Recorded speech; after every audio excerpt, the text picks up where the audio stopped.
कश्मीरी पंडितों को लेकर जो फिल्म आई, अब उसका रिएक्शन सरकार में भी दिखने लगा है। लोकसभा के अंदर देखिए असदुद्दीन ओवैसी ने कश्मीरी पंडितों पर क्या बयान दिया। सर, मैं अपनी बात का आगाज करने से पहले एक शेर पढ़ना चाहूंगा जिससे जम्मू कश्मीर की आवाम के उनके जज्बात और उनकी तकालीफ की अक्कासी इस ऐवान में हो सकेगी।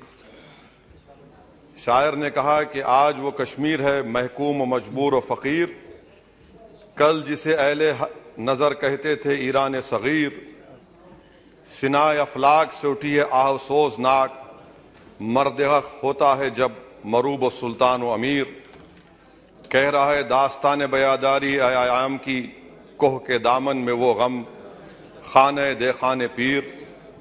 और किसी और जगह पर एक शायर ने अच्छा कहा कि घात में सयाद पहलू में है खटकता तीर का, एक पहलू ये भी है कश्मीर की तस्वीर का। सर, मैं यहां पर ये बात साफ और वाज़ेह तौर पर कहना चाहूंगा कि एक आरटीआई के एप्लीकेशन में यह कहा गया जवाब में कि 30 साल में 1724 मिलिटेंट्स को हुकूमत और फौज ने, पुलिस ने उनको मारा, मिलिटेंट्स को, या उनकी मौत हुई, जिसमें से सिर्फ 89 कश्मीरी पंडित का कत्ल हुआ। और सर 30 साल में एक ही आदमी का। एक minute. Honorable members, if the House agrees, then the time of the House may be extended up to disposal of financial business of Jammu and Kashmir. Thank you. Please continue. और sir, हैरत की बात यह है कि कश्मीरी पंडित के ताल्लुक से बड़े गम और आंसू बहाए जाते हैं, मगर 30 साल में एक ही आदमी को कोर्ट ने उसको सजा दी। और विटनेस कौन था? कश्मीरी मुसलमान हरदनाथ वंचू के कत्ल के केस में। मैं सरकार से मुतालबा करता हूं कि एक आजादना कमीशन को फौरन बनाया जाए ताकि सच्चाई और हकीकत सामने आ जाए, दूध का दूध और पानी का पानी हो जाए। और हैरत अफसोस इस बात का है कि 1500 नॉन पंडित हिंदुओं का भी कत्ल हुआ मिलिटेंट्स की तरफ से, मगर उनके बारे में कोई आंसू नहीं बहाया जाता, उनके बारे में कोई पिक्चर नहीं बनती अपनी जेब गर्म करने के लिए।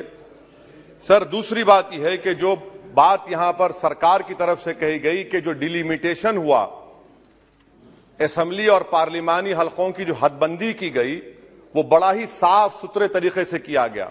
कितना साफ सुथरा था देखिए सर, अनंतनाग को उन्होंने मिला दिया पूंछ और राजौरी से। इतना साफ सुथरा था कि साउथ कश्मीर एक ऐसा इलाका है जो कंप्लीट एथनिकली कश्मीरी है, वहां से आप उसको मिला दिए पूंछ और राजौरी में। अगर दिसंबर में इंतखाबात होंगे तो मुगल रोड तो बंद होगी, तो किसी को आना है तो डोडा, उधमपुर, जम्मू, पूंछ से उसको आना पड़ेगा। कितने डिस्ट्रिक्ट क्रॉस करेंगे? यह आपका साफ सुथरा मुजाहरा है।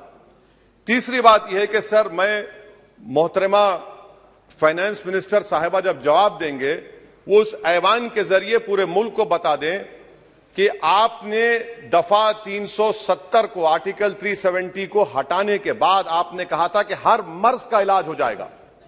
मर्ज का इलाज नहीं हुआ, मर्ज बढ़ गया। जो मर्ज नहीं था पहले, वो मर्ज बढ़ चुका है। मैं आपके जरिए से मोहतरमा फाइनेंस मिनिस्टर साहिबा से जानना चाहूंगा कि इस ऐवान पर आप रख दें कि कितना एक पैसा इन्वेस्ट हुआ नहीं हुआ। एमओयू की बात मत करिए, कागजात तो बहुत निकलेंगे, मगर एमओयू नहीं बल्कि एक पैसा कितना आपने इन्वेस्ट कश्मीर में करवाया। दूसरी बात यह है सर, एक तरफ सरकार बोलती है हम प्राइवेटाइज करेंगे पूरे मुल्क में, एलआईसी और सब चीज, मगर यहां पर हॉर्टिकल्चर को पब्लिक सेक्टर अंडरटेकिंग बना दिया गया। जो कश्मीरी अपना सेब बेचता था, आप उसको कह रहे हैं नहीं अब हम पीएसयू बना दिए हैं। यह आपका साफ सुथरा और आपकी राह दिखाता है। पावर आपका बरकी का, आपने उसको सेंट्रल पीएसयू से जोड़ दिया। तीसरी बात यह सर, आपकी इकोनॉमिक पॉलिसी है क्या फिर कश्मीर के लिए? यहां पर एक पॉलिसी, वहां पर एक पॉलिसी, कौन सी कंटिन्यूएशन है? आप तो यहां पर एक अपना रहे हैं, वहां पर अलग लोग अपना रहे हैं। तो इस वीडियो को अगर आप YouTube पर देख रहे हैं तो हमारे YouTube चैनल को सब्सक्राइब करें, और अगर आप Facebook पर देख रहे हैं तो हमारे Facebook पेज को लाइक करना मत भूलिए। और हाँ, देश और दुनिया की ऐसी ही तमाम अलग अलग खबरों के लिए चैनल को सब्सक्राइब जरूर करें, वीडियोस को लाइक और शेयर करना मत भूलिए।